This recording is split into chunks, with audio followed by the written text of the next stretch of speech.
Police আধিকারিকরা ইতিমধ্যে কিন্তু চন্দ্রকোনা রোড পুলিশ বিট হাউসের আধিকারিকরা রীতিমতো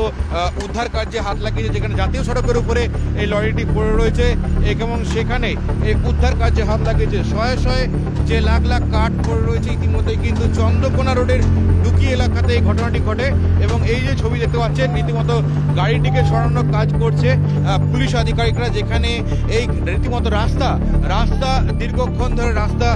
জ্যাম হয়ে রয়েছে এবং সেইখানে দেখতে পাচ্ছেন যে হাজার হাজার লাখো লাখো এই কাঠ কোথা থেকে যাচ্ছে এবং কোথায় যাচ্ছে সে সমস্ত বিষয়ে প্রশ্ন উঠছে। এই রাতের অন্ধকারে এই কাঠ নিয়ে যাওয়া হচ্ছিল কোথায় এবং কোথা থেকে এই কাঠ লোড করা হয়েছিল সে সমস্ত বিষয়ে কিন্তু প্রশ্ন উঠছে, কারণ বন দপ্তরের যে সমস্ত নিয়ম রয়েছে সেই নিয়ম লঙ্ঘন করে এই কাঠ কোথাও যাচ্ছিল কিনা তাও কিন্তু খতিয়ে দেখা হচ্ছে। যে সিনেমার আদলে রীতিমতো রাতের বেলায় সিনেমার আদলে এই কাঠ লোড করে নিয়ে যাওয়া হচ্ছে।